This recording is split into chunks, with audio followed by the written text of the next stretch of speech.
नमस्कार दोस्तों, मेरा नाम है जयंती झा और आप देख रहे हैं एमबी लाइव। इस वक्त हमारे साथ राजू भोई जी और प्रताप सरनाइक जी मौजूद हैं। उनसे बातचीत करने का प्रयास करेंगे। सर, कैसी व्यवस्था है ठाणे लोकसभा क्षेत्र में? आज मतदान है, कैसा जोश देख रहे हैं मतदाताओं के? ठाणे लोकसभा मतदार क्षेत्र में 11 बजे तक बहुत ही अच्छा माहौल था। सब जगह पे 15 से 17% की वोटिंग हो गई और खुशी की बात है। माहौल ऐसा है कि लोग ये सोचते हैं कि कभी हम वोटिंग करते हैं और हमारे प्राइम मिनिस्टर के रूप में नरेंद्र मोदी जी को देखते हैं। इसलिए हमारे ठाणे लोकसभा के उम्मीदवार, जिनकी धनुष्यबाण निशानी है नरेश मस्के जी, उनको वोट देने लोग जा रहे हैं। बहुत ही माहौल अच्छा है कि सभी लोग यही सोचते हैं कि आज मतदान का दिन है और हमारा जो अधिकार है मतदान का वो हम निभाने चाहते हैं। हमारे सभी कार्यकर्ता पोलिंग बूथ पे बैठे हैं, लोगों को मार्गदर्शन कर रहे हैं।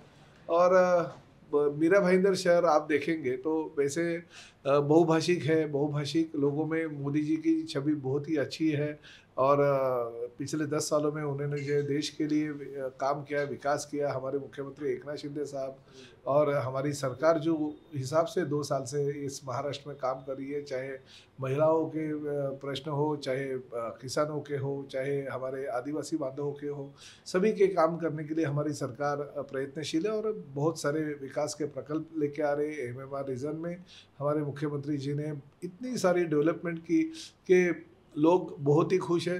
मीरा भाईंदर की जनता तो सराहती है कि 3,000 करोड़ रुपए का निधि माननीय मुख्यमंत्री जी ने इस मीरा भाईंदर शहर को दिया। उसमें से 1800 करोड़ रुपए के तो हम रास्ते बना रहे हैं।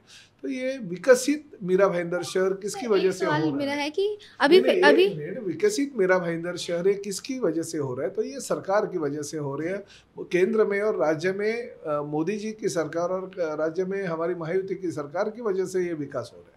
जी सर, सवाल ये है कि अभी सुबह सुबह एक खबर सामने आई कि राजन विचारे जी ने ये साफ सीधे तौर पर कहा है कि बोगस मतदान हो रहा है, और जिस पर एकनाथ शिंदे जी की भी प्रतिक्रिया सामने आई। इस पर कुछ अपना क्या कहना है? नहीं, देखिए, बोगस वोटिंग तो मुझे नहीं लगता है। ये तो क्या ठीक है, आरोप प्रत्यारोप तो होते रहते हैं, मगर बोगस मतदान करने लायक परिस्थिति अभी नहीं है, क्योंकि हर जो वोटर है उसका फोटो रहता है, उसका बहुत ही अच्छी योजनाएं हमारे इलेक्शन कमीशन ने बनाई है और उसके माध्यम से बोगस वोटिंग नहीं होती है। ठीक है, आरोप प्रत्यारोप तो ये होते रहते हैं।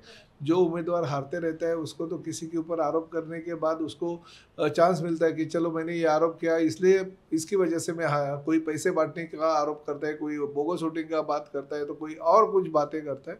हम तो देखिए विकास के ऊपर लोगों को वोट मांग रहे हैं और लोग उस तरह से उतर रहे हैं। सर, नरेश मस्के जी ने सुबह सुबह जाकर जायजा लिया और ईवीएम को लेकर भी कुछ अंदेशा जताया है कि कहीं कई जगह पर परेशानी हुई है। क्या ये बात सही है कि बहुत सारी जगह पे मशीन 1-1 घंटा बंद गिरी थी। सुबह 7 बजे से जब ही हमें रिपोर्ट आना चालू कर दिया तो ठाणे में हो, मीरा भाईंदर में हो, बहुत सारे जगह पे मशीनें बंद हो गई थी, मगर फिर भी 1-1 घंटे में उन्होंने पैरेलल जो दूसरी मशीन रखी थी वो लाके चालू कर दिया। हमने जो इलेक्शन कमीशन का लोग हैं उनको यही बताया कि बाबा किसी भी हालत में जितना वक्त वेस्ट हो गया है तो आप उतना वक्त बढ़ा के देना। तो उन्होंने भी मंजूर किया है कि जब तक वोटिंग खत्म नहीं होती है तब तक हम वोट ये टाइमिंग बढ़ा के देंगे। जी सर, अभी फिलहाल के लिए सर, जिस तरीके से पोलिंग बूथ पर व्यवस्था है, क्या व्यवस्था वो सुचारू है या उसमें अभी भी थोड़ी सी ठीक तरीके से व्यवस्था करने की ज़रूरत है? क्योंकि कई मतदाता ऐसे हैं जिनको अभी हम गए और वहाँ पर जायज़ा लिया तो कई मतदाताओं की ये शिकायत थी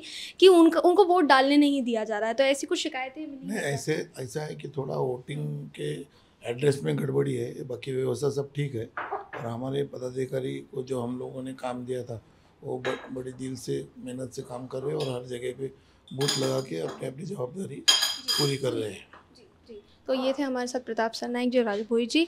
हमने उनसे बातचीत करने का प्रयास किया और जितनी भी जानकारी थी उनसे लेने की कोशिश की। उन्होंने जो जानकारी दी है वो आपको समझ में आ गई होगी। दोस्तों, कैमरा पर्सन ओमकार सावंत के साथ मैं जयंती झा, एमबी लाइव।